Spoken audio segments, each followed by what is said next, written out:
It's time to sharpen up those edges and grease up your chains. We are going to live it up with mountain life. Dropping in 5, 4, 3, 2, 1. What's up, mountain lifers? Summer is half over, and I'm sure we've all got lots of plans yet accomplished and adventures unembarked upon. So get out there and do it, because our meteorological clock is ticking, even though September will probably be super mild and dry. And speaking of dry, I know I don't need to tell you, mountain lifers, but please, please, please obey all fire bans, be extra vigilant with your fires when and where they are permitted, and manage your hot exhaust pipes, stoves, lighters, or your roaches in dry terrain. So many places are burning right now, the landscape is dry, the danger is real, and so is the devastation. Which means if you see someone with an illegal campfire, either go have a handful of very strong words with them. I can't legally recommend a kick in the throat, but I bet it would work. Or report them to the authorities. I realize no one likes a snitch, but the risks are just too high these days. Even on the last weekend of July, not even the long weekend, just the regular weekend, BC conservation officers still had to issue 19 tickets for illegal campfires. And those are just the ones they could find. So there's too much at risk. People are losing their homes, and if the summers keep getting warmer and drier and people keep being idiots, we're going to end up losing access to the backcountry entirely. So stay vigilant, mountain lifers, wherever you are. Mother Earth is low on moisturizer these days, and we got to protect her by any means necessary. And speaking of hot and dry, Ray Zahab is on the show today. Ray is an absolute animal of an ultra-adventurer who once ran over 7,500 kilometers across the Sahara Desert. That's over 4,600 miles for our listeners south of the border or in the UK. And it took Ray and his partners 111 days to get across. But before we get into all that, let's hear from our friends and partners over at the North Face. This episode is brought to you by The North Face. Exploring since 1966, The North Face has innovated versatile gear designed to keep you warm, comfortable, and moving. Designed to push the limits of what's possible, at The North Face, we never stop exploring. Okay, Ray Zahab. He's been named one of Canada's top explorers, been awarded all kinds of medals and an Explorer in Residence title by the Canadian Geographical Society, which is kind of funny because to me, explorers are at their best when they are on the move, not in residence. But Ray is very often on the move. Since the early 2000s, he's been on more than 20 serious heavy missions, including a winter stroll across Ellesmere Island, where temperatures can easily dip below minus 40. He's also run through Death Valley 5 or 6 times, zipped a quick 2,000 kilometers through the Gobi Desert, crushed an 1,100-kilometer uphill trek to the South Pole, Baffin Island, Patagonia, Kamchatka, the list goes on. But Ray's real passion is connecting youth to the sorts of amazing places and people he has met throughout these adventures. So he started the Impossible to Possible Foundation, which creates experiential learning opportunities and adventures for kids all over the planet. He's a public speaker, a television personality, a film star, a father, husband, teammate, and one of those people with the kind of vibe that is impossible not to get stoked on. And we got him via Zoom from his home in Quebec. Here we go, mountain lifers. Ray Zahab. For the people that don't know you, they call you an ultra-marathoner, extreme adventurer, big, long, gnarly running expedition trips, stuff like that. Death Valley, Baffin Island, the South Pole, Kamchatka, 24-hour bike marathons, solo Arctic missions, 1,800K Namib Desert, 7,500K across the Sahara. You're about one of the best in the world at doing stuff most people would never want to do. So talk to me about that. Suffering. Well, Why do you do this? so I appreciate, like am I one of the best in the world? I don't know about that, but I'll tell you this. I'm definitely one of the most tenacious because I like to get after it and do stuff, right? But I think that it's an interesting statement, honestly, dude, because I really, as corny as it sounds, I believe anybody is capable of anything they want to do. It's making it happen, right? And whether the challenges in making it happen are physical, whether it's money to make it happen, whether it's whatever to make your dreams happen, people can do anything. Like, I'm a guy who used to smoke a pack a day, um, drinking their face off, and transitioned into a life of adventure, right? So if I can do it, I mean, pretty much anybody can do it. And there's bumps along the way. What do I call myself? I mean, I guess I'm a modern day adventurer, explorer. I don't know. I don't sort of silo into one area, because I love crossing deserts on foot, hottest places on earth, hottest times of year. I also love Arctic expeditions, going unsupported skiing. I've done bike projects. I've got a bike project that's going to be coming up later. Um, And I and just is love, I love being out there, man. You know what is I it mean? I just, is it like for a lot of us, like you're going on a nice hike, even an overnight hike, whatever, and it's kind of a grind. And there's definitely times you're like, man, this is not even any fun. But then once it's over, you're like, yeah, that was the best. Or are you having fun the whole time through? I wouldn't say that I'm having fun, but I'm almost agnostic to the whole situation, because I've reminded myself, I've done 45, 46 expeditions and adventures since I first started doing all this stuff, and I'll remind myself when it gets really tough out there and it really sucks that I chose to be out there. Yeah, So yeah. I mean, right away, the contractual obligation to myself is like, hey, dude, don't complain. I mean, And this you do you you, brought yourself out here, you do know. you ever dig into the why you chose to be out there? Is that something you've Uh made peace with, or is it a mystery? I look at, again, this is sort of relevant, but half the projects I've done solo, half of them I've done with someone else. Typically, the someone else, like, my buddy Kevin Vallely, we skied across Ellesmere Island, 28 days, self-contained, not last winter, the winter before. Um, he's got a great sense of humor. We're able to laugh. Humor is critical. So when I get to that point of, I'm like, what in the frig were we thinking being out here? I'm usually, if I'm with someone else, they're thinking the same thing and we just laugh about it, right? If I'm alone and I'm out there, for sure, I've been in predicaments where I've questioned my sanity, choosing to do something. But then to your earlier point, I get through it, and at some point in retrospect, I forget how painful it was. And then a lot of times I end up going back to those same places, Yeah, you know? yeah, totally. No, you seem to love, Death Valley. Hmm. Yeah, of the 40 some odd trips I've done, I've probably done, let me see, one, two, three, four, five major trips there, just off the top of my head. Now, Death Valley, it sounds like a small valley. It's a massive wilderness out there. I think you could correct me on this, but I think it's over 3 million square acres of wilderness. And you're talking multiple mountain ranges, big mountains, desert, obviously. And anybody that knows desert terrain understands that you're dealing with dry river washes and mountainous amounts of rocks and everything to get through. So it's a very impenetrable wilderness that is very challenging, yet extraordinarily beautiful. There's nooks and crannies out in that desert. It's part of the Mojave Desert. There's nooks and crannies out in that desert that I've seen that are just absolutely mind blowing. Like oases. I've seen like a couple of oases out there. And in places that you think there's no way there could be water out here. And all of a sudden, boom, there's water and life and and it's just crazy. Wild, wild. Okay, so you talked a little bit. We'll come back to it about pivoting into this life, but let's go right back to the beginning. You're from Quebec, born and raised Quebec, No, I'm born and raised in the Ottawa Valley in right? very close to Carp, Ontario.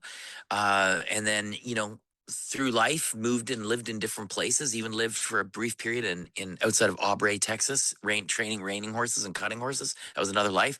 And then eventually landed in Chelsea, Quebec in 2000. Right. And so what was your childhood like? Was it an outdoorsy childhood? I know you have at least one brother. Was it family vacations into the wilderness or So, well, no, no. Like, I'm a much older vintage than you, and so my childhood was spent in the '70s and in the '80s, and we had no Facebook, we had no cell phones, we had nothing electronic in our lives. Essentially, we lived on my parents. It was awesome. They had a small farm, and we lived there in the countryside. And our nearest kids that we could play with were across a 25-acre hayfield. So you had to make your way across the hayfield to go hang out with your buddies, because you weren't yeah. ever going to get them on the phone because no one was ever inside. You're out baling hay or doing stuff, and nobody's ever around in the summer. So I think that small town growing up in a small town was amazing. Was it filled with adventure? Just the adventures we would make. I mean, my brother and I were full on moto heads when we were kids. I mean, snowmobiles, motocross bikes, trikes. I mean, you name it. That was kind of what we were into. And then as I got older and got my license, then building up cars and drag racing and all that kind of stuff. That's what we were 4x4ing. That's what we were into. Yeah, yeah. And I mean, I'm actually not that much younger than you, but I You're remember just well that. I preserved. remember those days. I'm pickled, is what I am. But I remember those days. Maybe one kid had an Atari 2600, right? Video games Yeah. where we were there to see that come around. Remember But the first yeah, time you saw Pong and you were yes, like, that is like seeing Star Wars for the first time. Go and see an original if you can ever. Go and see the original, not the like refurbished or whatever you would call it, Star Wars from right. 1977. It will, when we were in the theater in 1977, we were like, oh my God, it's like real. But if you go back and see it now with all the CGI and everything we had, Totally, you're like, right? wow, Yeah. that's Yeah, no, those special the effects bar are was not. low. But that that life of a farm kid, right? It builds you, the kind of resilience, patience, all that sort of stuff that comes back later in your life. But you're well documented. You made a leap from the heavy smoking, hard drinking party animal days. Where were you for those days? How long did Well, that part I through my last? teens and stuff, we were just doing what everyone was doing. We were, doing a lot of illegal things and driving when we shouldn't be, and all this stuff, and being stupid when we were younger, and somehow survived it. And then, as I basically, barely scratched my way out of high school and then into community college and dropped out of community college. I mean, I just, progressed in the life of partying, going to concerts, going to music festivals. I mean, just that was all that's what I love to do. And so I got to a point where I was getting close to 30 and people were moving on with their lives and doing things with their lives. And I kind of felt stuck. Yeah. And I don't want to say I felt sorry for myself, but I certainly was not feeling great about myself. And I just was very unfulfilled and unhappy and couldn't see a future at all. Like I didn't know what the frig I was going to do with the rest of my life. Yeah, And yeah, yeah. so, You either you got to know, move to Whistler and keep it going or pivot. exactly, move up to where you are and do it. I should have known you back then. So what I did was my brother is this amazing dude who sort of like figured out life eventually, was doing the same things I was doing, partying way too much, drinking way too much. And he got into, before it was like, okay, out west it was probably more popular, but out here, at least I didn't know about it, like mountain biking and climbing and all these things. Yeah. And he was into it. Like he got into ice climbing and like all kinds of sports that I'd never heard of. And I saw him physically transform himself, but also mentally and emotionally transform himself. And I thought, wow, I just want to feel a little bit like him. And it was that simple, dude. I mean, that's how I got into it. He brought me into it, and I started out like late '90s, early 2000s with rock and ice climbing. I loved ice climbing. I was terrified of rock climbing. I know it makes no sense, but I mean, here, in the rock climbing routes here in the summer become the ice climbing routes in the winter. And I wasn't afraid when I was on ice, but I was absolutely petrified when I was on rock. But anyhow, so we would do things like that. And then we got into adventure racing, and slowly but surely I went from adventure racing to mountain bike racing. And within a few years I was doing, I was racing mountain bikes all over the world. And then I discovered through a magazine article a story of ultra marathons. And my brother, who's a fantastic runner, Ironman triathlete, all this stuff, I thought would be fascinated by this article. So I read it. And I ended up being the one that was drawn into it. And it was about a race in the Yukon called the Yukon Arctic Ultra. And it was a 100-mile race, and I entered it. It was the first running race I'd ever done, and I won it. And that was in February 2004. So a very short period of time, if you will, after I sort of changed my life, I go and I enter my first foot race. It's 160K. No, thinking I'd never have a hope of finishing it, but finishing it and winning it and thinking to myself, maybe this is what I should do for the rest of my life. And it was really interesting because that transition period between being unhealthy and changing my life, I it was the strangest sensation, dude. I don't know if I've ever described this to anybody in all these interviews, is that the 180-degree shift that my body and mind took, it was like I was reintroduced to a completely new person that I've known my entire life. Like it was so strange because walking upstairs or pushing my mountain bike up a hill, because I couldn't ride it up a hill when I first quit smoking, like those were normal it was a normal feeling to be winded going upstairs. And then all of a sudden, in very short order, after changing things around, I realized I got the same genetic engine as my brother, and I can run upstairs and ride my mountain bike up a steep hill. And I'm thinking, where did that come from? It was mind blowing to me because it's like I bought a new car, but it was my body. Yeah, yeah. And all of a sudden, I'm doing shit that I never thought I could do. And it made me realize that human beings, like what we become status quo with in our lives, doesn't have to be that way. And we can do crazy shit in our lives. Yeah. Like we can change huge things in our lives. Yeah, so I was having so much fun shooting the breeze with Ray, I forgot to naturally insert ad transitions into the conversation. So we're just going to go ahead and do that right now with a few words from the North Face. Hiking? It's not just putting one foot after another or following a trail. At the North Face, hiking invites you to become part of something bigger, wilder, undefinable. That's why they've innovated gear that unearths a new kind of trail. Constructed with Dry Vent, their most versatile waterproof solution, the North Face jackets deliver reliable protection from the elements while regulating your temperature. Rain or shine, go further with layers built to keep up. Forge your own path at thenorthface.com. Well, those kind of mental shifts that drive a physical change, or I'm interested about that first race in the Yukon because obviously you must have been training pretty hard or at least running a lot enough to have the physical capability to win that race, but also you said you weren't expecting to even do well mentally and you surprised yourself. Yes, so these are really great points. So I was in wicked shape from bike racing. Right. So when I was racing mountain bikes, I raced cross country and I was doing stage races as well, Transalp, Trans Rockies, all that stuff. Remember Trans Rockies? I don't even know if it's still going out west in BC. Yeah. What a great race! We went to Fernie and all that. Anyhow, so I was in wicked shape, but I wasn't in running shape. And I read that article like months, like 3 months before. I'd ran a handful of times for adventure races to prepare, but I wasn't a runner. Yeah. And then all of a sudden I shifted gears from biking to running. And oh my God, the reason I thought I wouldn't get too far in the race, because the longest training run I did, I went out for like 6 hours one winter day in preparation for the Yukon. And honest to God, my buddy and I went out, I pulled the sled that I was going to be pulling in the race with all my supplies in it. And I was so destroyed. I think we managed 60K or something that day. And I was such a friggin' wreck. We got back to my little apartment that I had in Chelsea at the time and crashed out on the futon. And I was like, I had to order pizza and basically had to hand it to my face to eat because I was so destroyed. And I'm like, I got to do 100K more than this. Like, how the frig am I going to make it? So it was like a month later I did that race. So that's where there was well, I haven't got a hope. Let me just get to halfway. But when I did that race and I was in it, I had no expectations of myself. But what I realized, one positive I realized was when I got into the race and I started running, my heart rate, I was able to sustain a heart rate that was obviously I was working hard, but I wasn't working as hard as when you're, in a stage race and in a mountain bike race and somebody says, okay, it's time to go. And you have no choice but to respond. And it's just just a shit kicking, a constant shit kicking.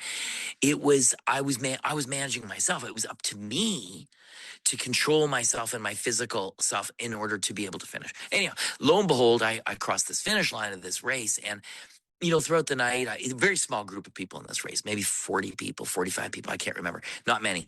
And, you crash for an hour here, you're up for an hour, not even an hour. Like I would lay down, but then I'd, only be asleep for 5 minutes and then I would get up. And so, you're all spread out in the woods. And I thought for sure I was like in 20th place. I had no Yeah, idea. But when I yeah. crossed the finish line and the race director told me I had won the race, I was in complete disbelief. I thought there had to be some kind of mistake, that there was this imposter syndrome, because there's just no way Mm-hmm. that I could have done this thing, but I did. And I ran it. I can't remember my time, but it was a reasonable time for a race like that.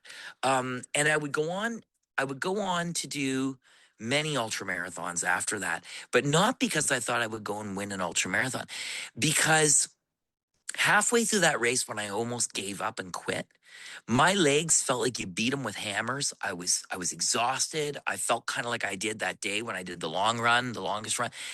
And something inside me compelled me to just go down the trail a little further. That I'd spent every penny I owned to get to that race. I had nothing left. So I had to go. I felt like I had to push myself until I was literally on my hands and knees. Like when I was Yeah. in crawling mode, I would quit.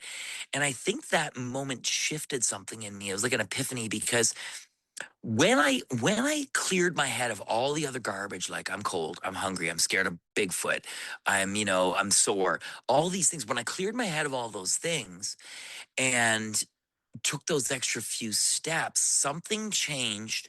And then my focus became only getting down the trail a few more steps, which turned into getting down the trail as far as I could, which took me all the way to the finish line. And all the pain and the fear and the everything else went away. And so I didn't know how I did that.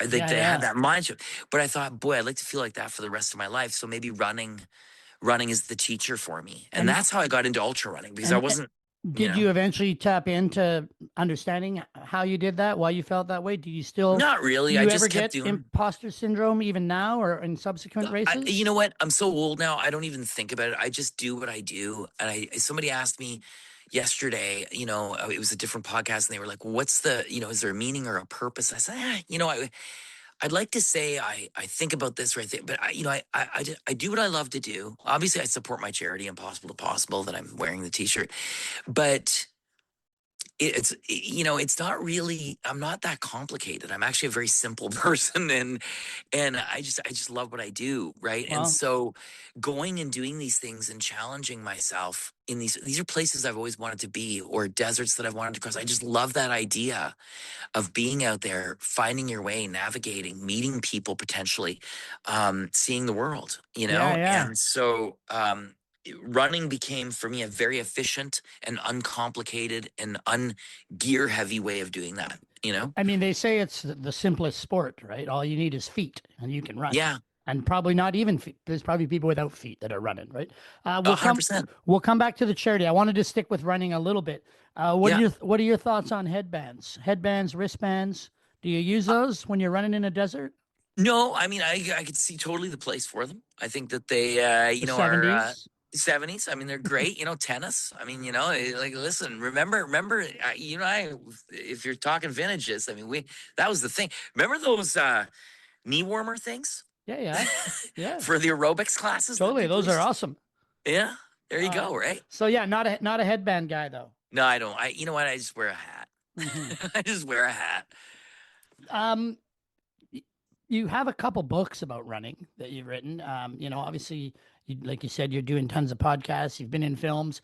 Um, Writing and filmmaking, and was this something that you're into when you were younger, or did this come No, no. afterwards with No, writing? so what happened was interesting story. So, I started doing all these ultra marathons, and I'm going around the world, and the races are getting more and more remote after the Yukon. And I would go to deserts, and that's when I discovered I loved being in deserts, because the next race I did would be a race in a desert, because it was the next one.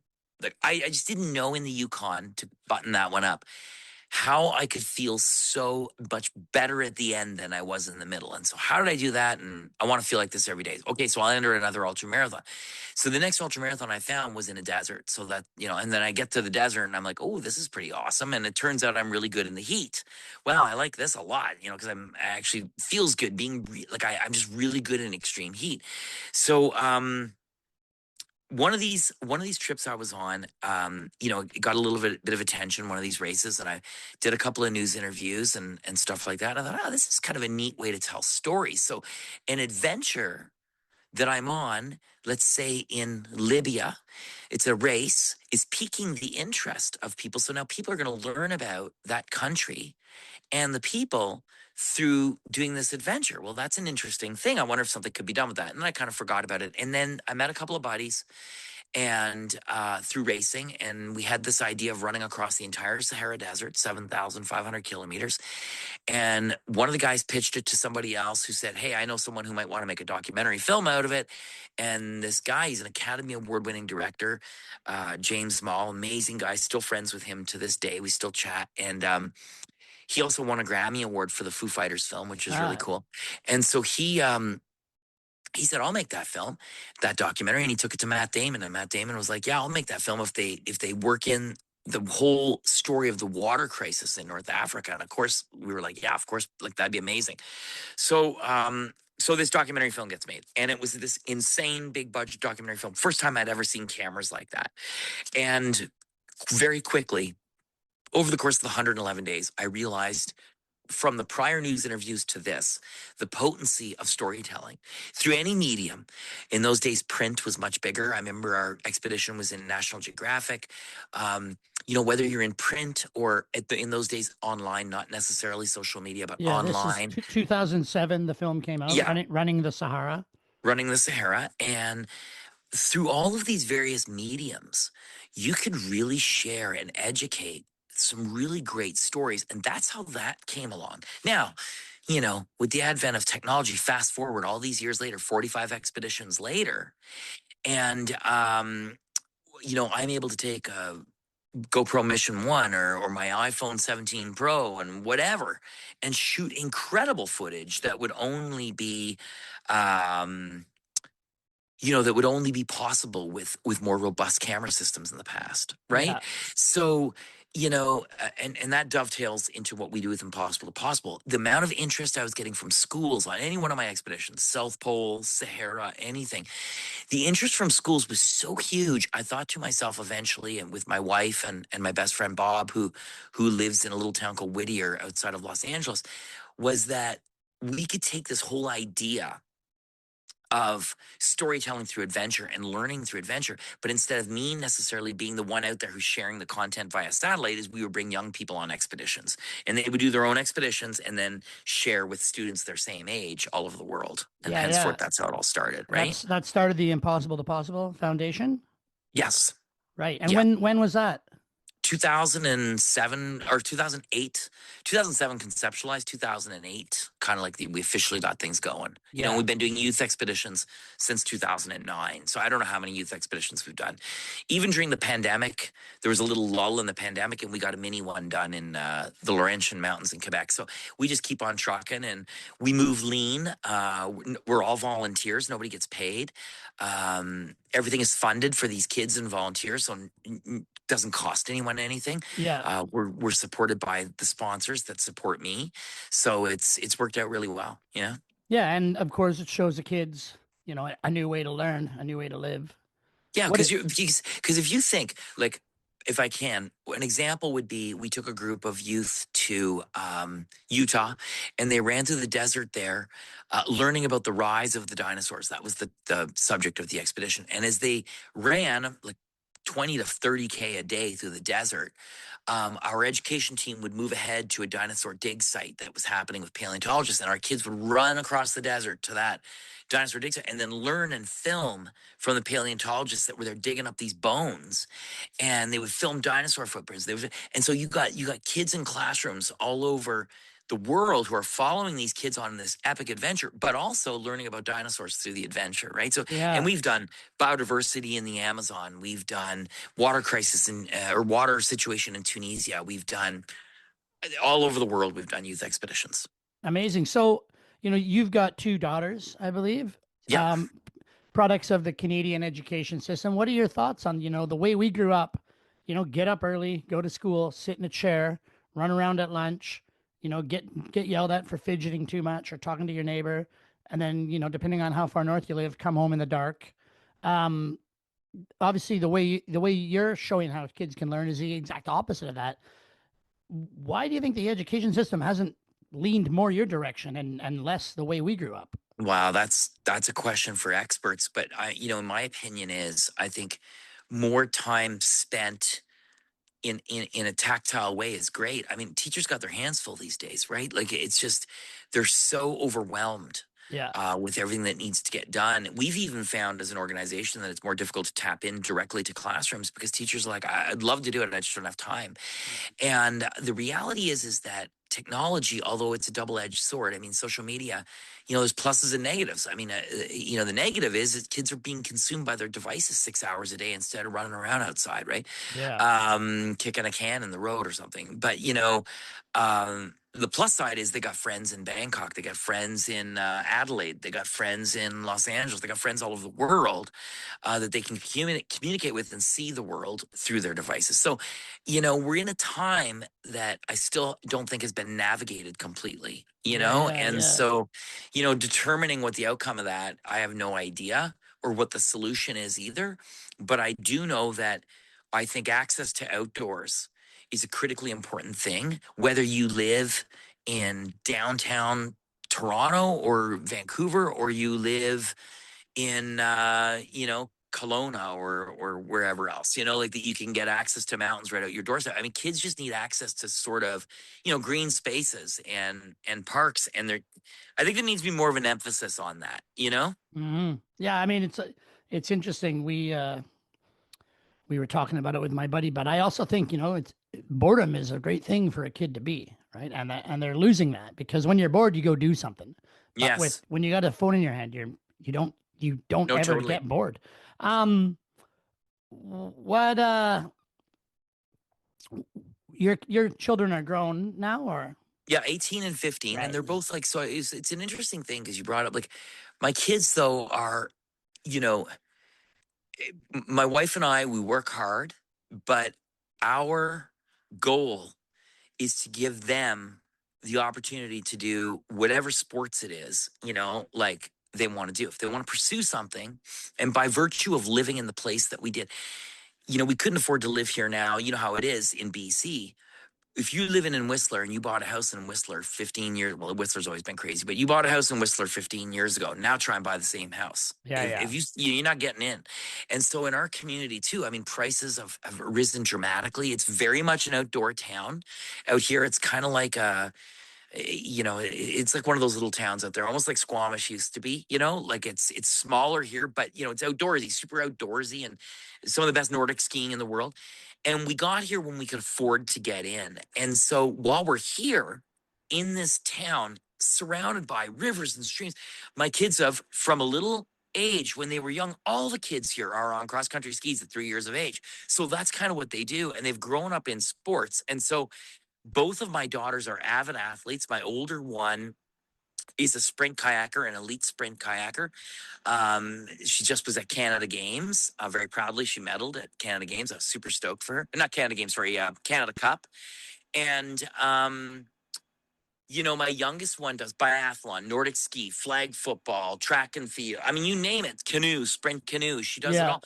And they have access to that. So that's where we're putting our resources. Like we laugh because we have a bathroom in our house. The upstairs doesn't work. So we only have one bathroom that works because we can't afford to fix that bathroom because we're paying for ski lessons or whatever, Yeah, right? But yeah, yeah. No, I we get it. want them, there's priorities, I guess, right? And so those kids are up early, dude. And they're out the door. Like my oldest one, she's at the gym at 6 in the morning, lifting Yeah. weights, and then goes to Sejap, which is like kind of like a junior college in Quebec, and then is on the water twice a day or whatever, right? So, but that's what they want to do. Have you found it challenging? Obviously 111 days in the desert or all these big missions, you spend a lot of time away from the family. How do you balance that emotionally and, logistically?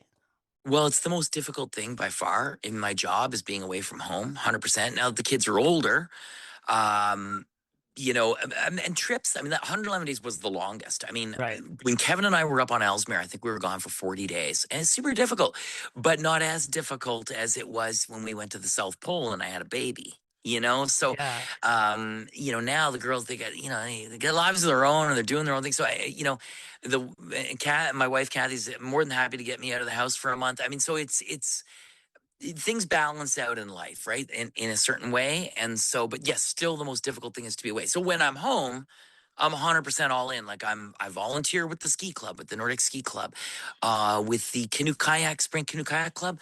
I drive the boats whenever possible. I haul the boats to the races. I'm the commodore of the club or whatever. So I'm like the liaison for the club with all the other clubs. I do the photography for all the clubs. Yeah, like I get immersed into the Yeah. stuff they're doing, right? As And much as I can. I guess there's a bit of workload after you get back from a trip too, organizing footage, writing stories, or, doing speaking events. Like, I think there's a lot of people out there that will be super psyched to try and, follow your lead and live this sort of life. But then a lot of people will be like, well, how do I make a living doing that? What do you Yes, have and to it's say to those kids? yeah, you know what? I get that. I talk to a lot of the kids, especially my own community, great athletes, and I'm helping out. I just did a post about this actually on my social media the other day about helping these young and up and coming adventurers to pursue their dream of doing this professionally. You know what? It really takes an ability to stick to it and ride that shit out for as long as you can, because there's no instantaneous. Okay, it does happen, like winning the lottery is instantaneous. Those things occasionally happen, but to have longevity and a career in it, like you look at some of these like National Geographic photographers and you say, oh wow, I'd love to do that for a living. Well, dude, the amount of time they spent in the trenches eating, craft dinner every day for 5 years, Yeah. before they find a sort of breakthrough. It's, you got to build relationships for your sponsorships. You have to spend time there, pursuing your dreams and really pursuing it because you love it, not for the payoffs, right? And eventually, what's the old saying? When you do what you love, it's not really work or something like that. Yeah, That yeah. kind of applies to this whole situation, because you really got to do what you love, And I you think know? people need to realize like it's going to be a grind and you are going to be eating craft dinner and you might have to live in your car. And also you can't just be a good rock climber. You also need to be able to, these days it seems, produce some social content and speak on the camera. And like you you if you're a really shy reclusive person, I think it's going to be harder than somebody that's a bit more outgoing. Yes, I would agree with that. I mean, it's definitely difficult. It's a difficult space, and social media has crowded the space even more, because you're hearing, maybe back in the days you only heard about Everest being climbed, once or twice, and now you're seeing 1,000 people. You're seeing all of their stories at once. Yeah. You know, What so is when you were dirtbagging it, what was your go-to cheap meal when you didn't have any money but you needed to eat?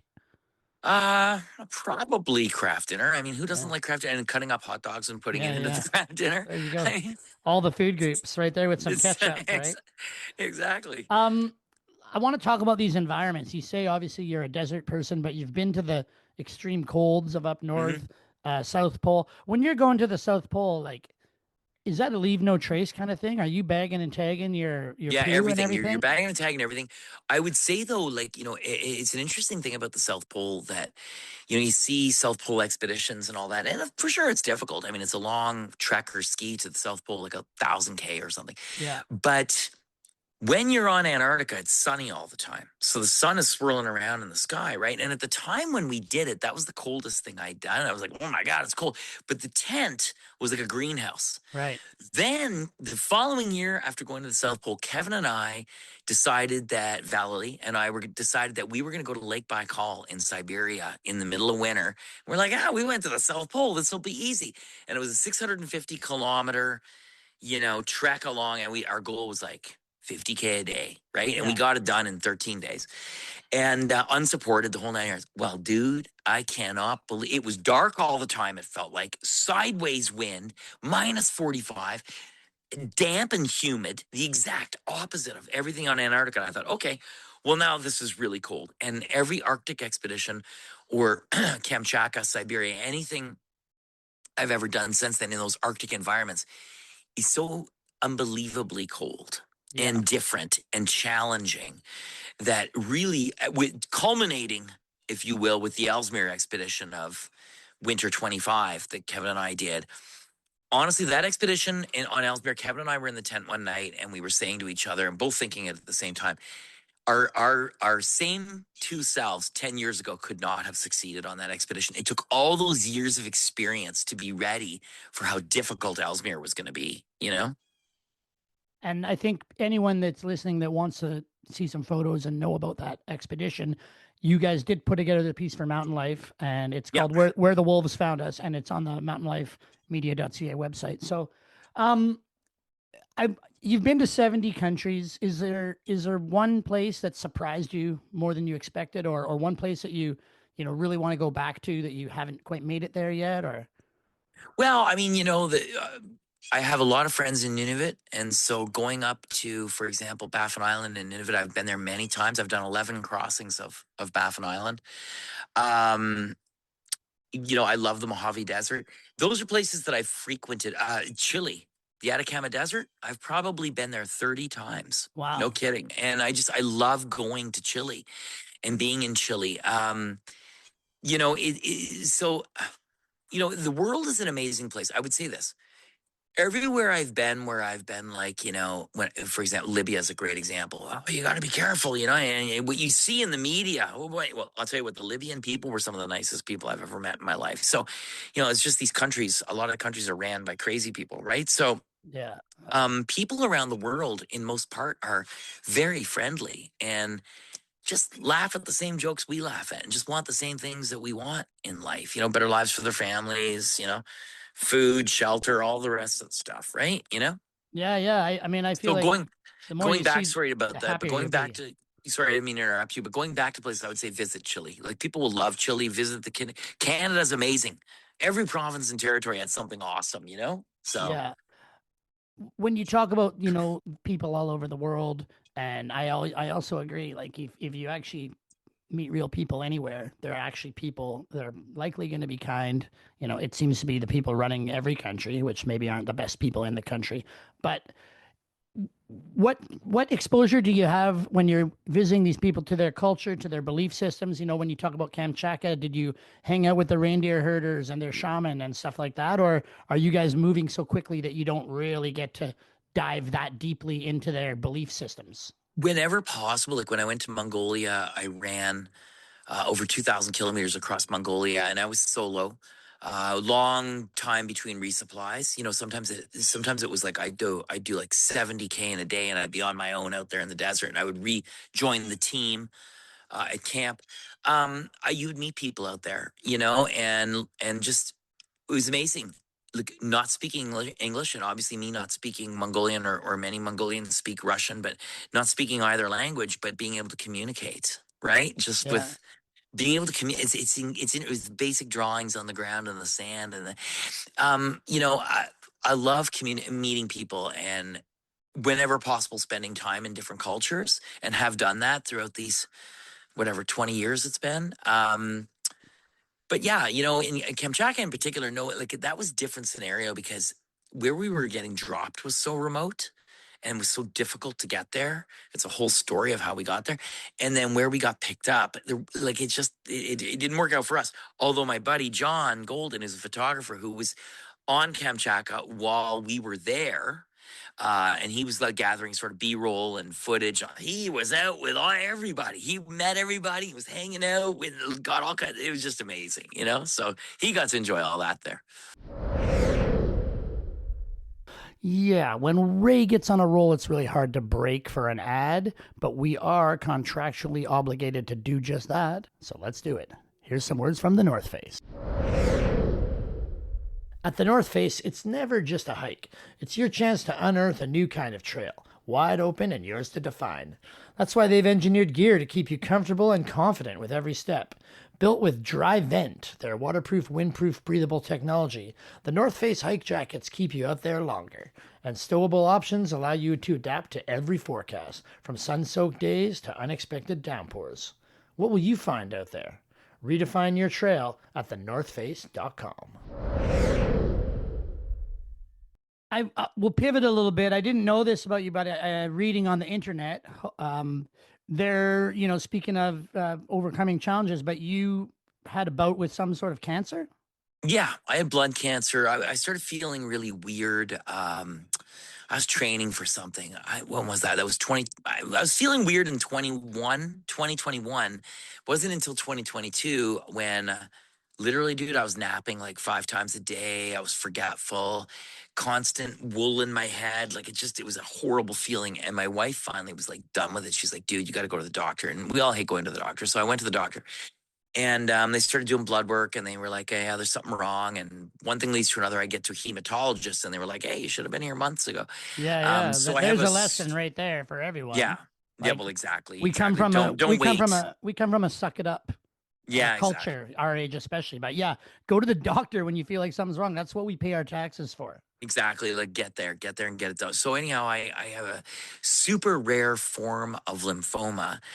And basically all my healthy cells were being destroyed. And my blood was super thick with protein. That's what was giving me the woolly head and everything else. And it's a much longer story of how I kind of figured out, like I would take Advil, I'd feel better because it was reducing inflammation, all this stuff. Yeah. So then I had to undergo 6 months of chemotherapy and monoclonal therapy.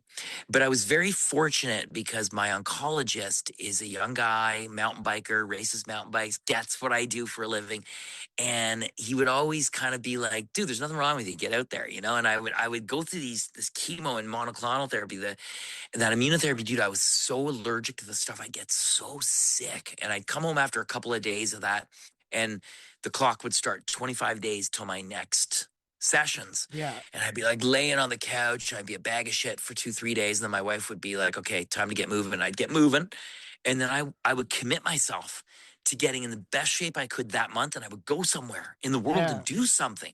Even if it wasn't at a my normal high level, I was doing shit. Yeah, And I yeah. was unafraid to go out. Like my immune system had imploded. Even now, I got sick on my last trip because I wasn't careful when I was traveling and I had to come home early. And I got sick because I probably picked up a bug on a plane because I wasn't hand sanitizing and doing all the things I need to do to be careful. So at any rate, I'm in the best shape of my life too right now, ironically, which is ridiculous. But anyhow, that's the way life goes. And So is that mindset that you're using in those months between chemo, is that exactly the same, similar, or different than the same mindset that you use in that Yukon race to be like, I would say in just go any another 10 expedition. feet? It's just, Yeah, just in any expedition, it's the same mindset. It's not taking myself so seriously and not dwelling on what is shitty, but instead looking at what could be and maybe finding that one good thing. I say to people, like, I had to contemplate it because when I got the cancer diagnosis, which by the way is incurable, so this will eventually come back one day, and I'll have to go through chemo again unless there's a cure and all this stuff.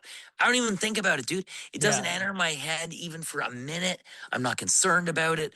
You know what? I'm alive. And when they first said you got cancer, the first thing that ran through my head until they got the final tests back that I wasn't going to die and it was a very treatable thing was, well, I'm going to be dead in 6 months. That's what they're going to tell me Yeah, yeah. next, right? I've had a good So when run. you're living.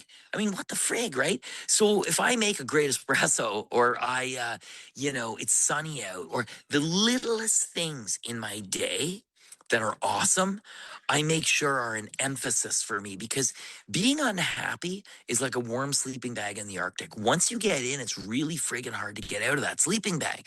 But if the coffee's on and you're willing to get out of your sleeping bag, you're gonna have an awesome cup of coffee and you'll get over the cold. You'll get over it. You'll adapt, right? So get the frig out of the sleeping bag. That's being happy. Being happy, you got to work at it.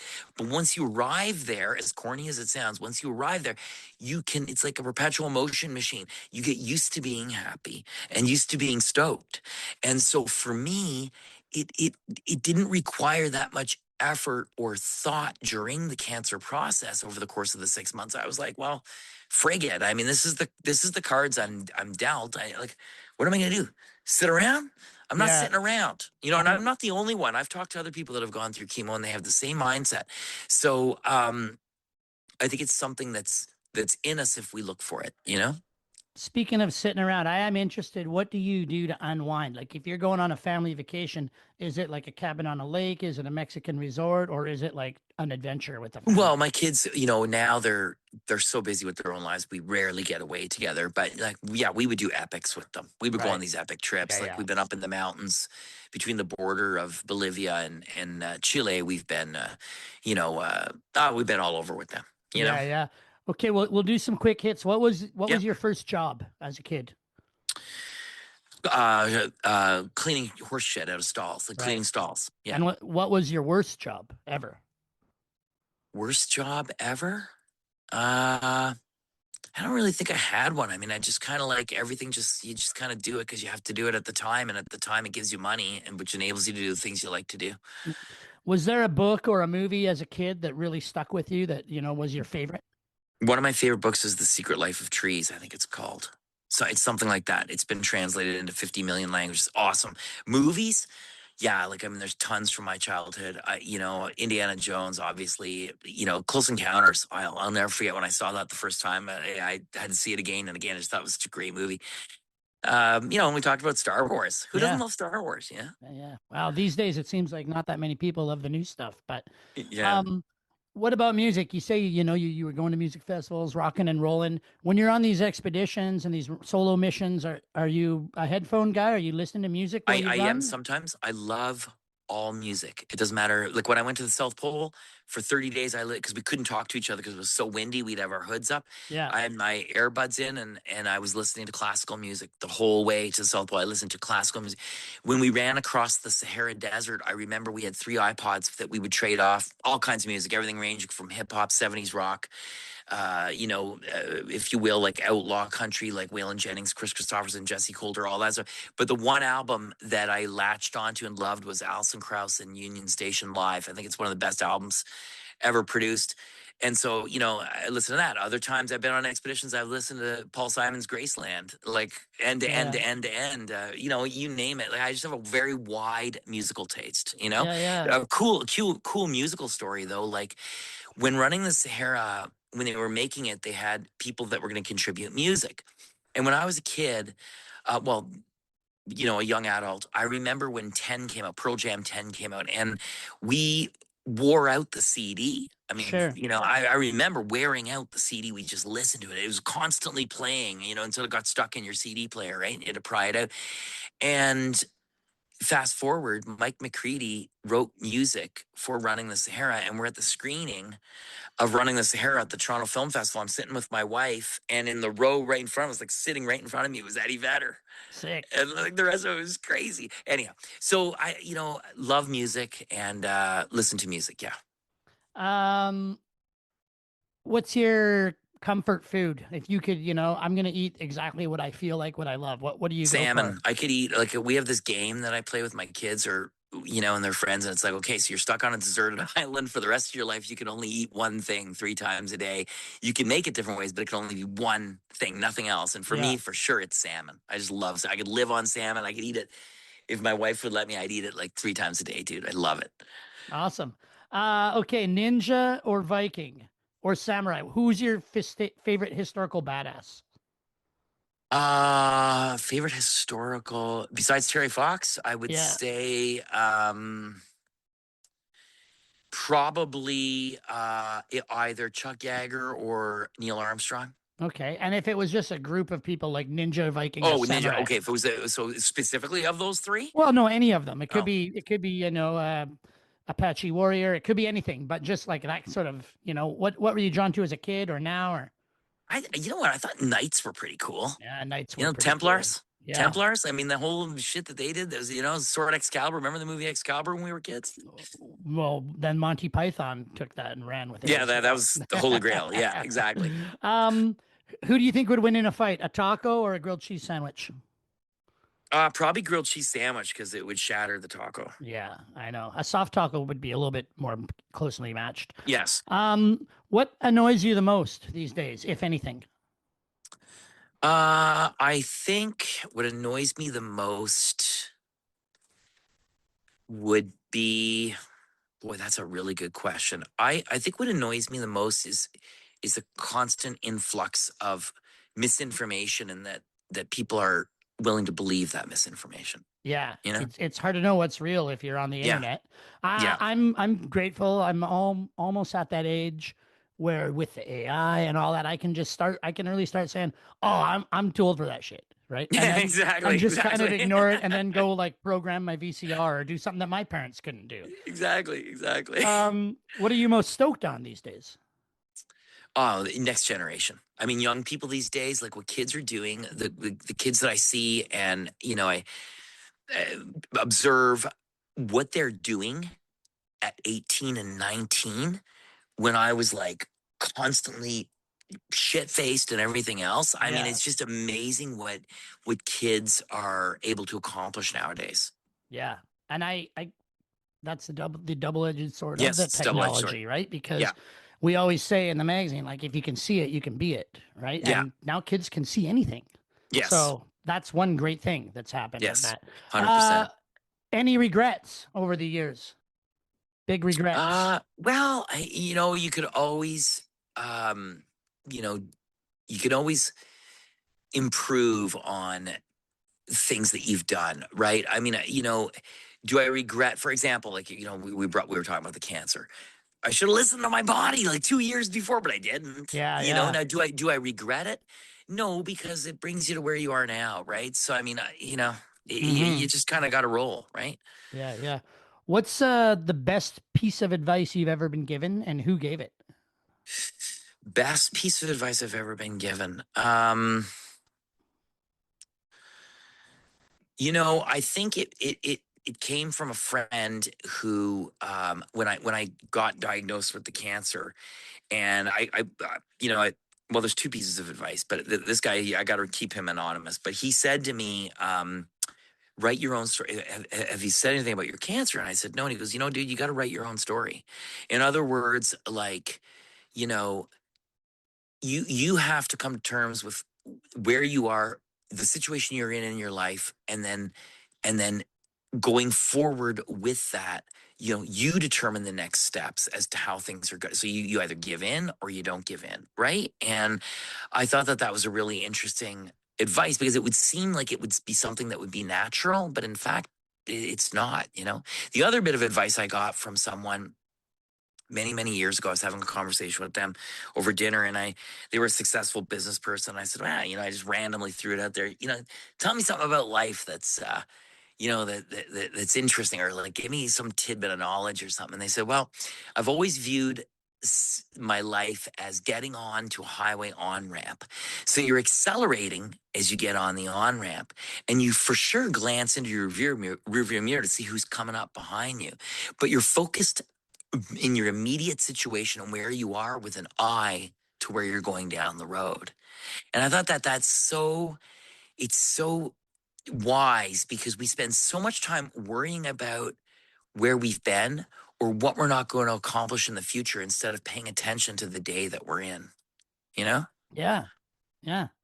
Be present, or you're going to get hit by a Tesla. Yeah, or be present, because today might be a fucking awesome day and the next day might really suck. Yeah, you talk to a lot of kids. What's your go-to piece of advice for others? Obviously, those are some, but do you have other things that you tell the I mean, kids? look, at the basic thing is, because I think kids are inundated these days with unrealistic images of what your body's supposed to look like. Social media portrays a lot of these influencers, air parentheses, are showing, look at my fancy sports car and I'm 20 years old and I'm making $4 million a year, and look at my lavish lifestyle. And it's a very unrealistic perspective of what the world is about, and can make someone feel, especially a young person who's very impressionable, that they're not relevant, or that they're living a shitty life, when in fact, the advice I give to them is, do away with all that stuff and instead focus on the things that really make you happy and that you derive a lot of passion from, and invest yourself in that, in what you're doing, not in what someone else is doing. Screw that. Invest in your own life with your time. Don't waste time. It's okay to look at other things, but do your very best not to be influenced by it. Instead, be your own influencer. Yeah, yeah. Beauty. So what's next for you? What's your next run? What's your next mission? What should people expect to Well, hear about? I'm a bit superstitious that way, so I never give up too much stuff. But I am heading up to the Arctic in September with Eric Batty, mountain bike legend, and we're doing a foot expedition. Thank God it's not on bikes, because this guy is unbelievable. But anyhow, we're doing a big project on foot. On foot and pack rafts and everything else, unsupported. It's going to be epic. I can't wait. Awesome. Okay, well, if anyone wants to learn more about you, about the Impossible to Possible Foundation, they just go to your website.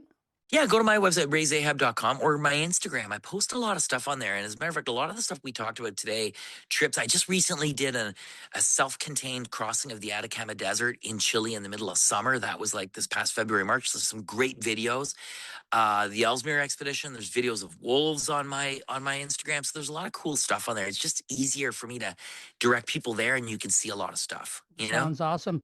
Ray, thanks for your time. Can't wait till we can cross paths again in real life. But in the meantime, thanks so much. This has been awesome. Thanks, buddy. I really enjoyed it, and it was great meeting you at Vancouver International Mountain Film Festival earlier in the year. It was Fantastic stoked. film festival. If you guys get a chance, go to VIMP. Yeah.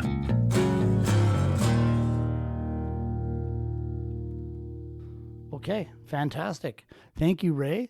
The website again is rayzahab.com, RAYZAHAB.com. And you should also check out Impossible to Possible as well. That's impossible, the number 2, possible.com.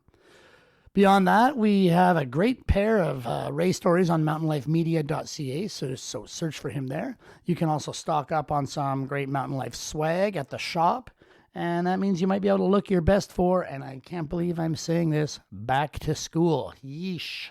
Thank you to Shirai Rules and Adrian Gendro for the voice intro and guitar licks on this episode and every other episode we've ever done. And thanks to you, dear listeners, for giving us your bandwidth in a world that only seems to be getting busier and busier every time I open my eyes and ears. We appreciate it. And this is Live It Up podcast number 68, which means the next one is a big one. Until then, happy adventuring, mountain lifers. Stay safe out there. Be smart. Be fire vigilant. Be excellent to each other. And please leave the campsite better than you found it.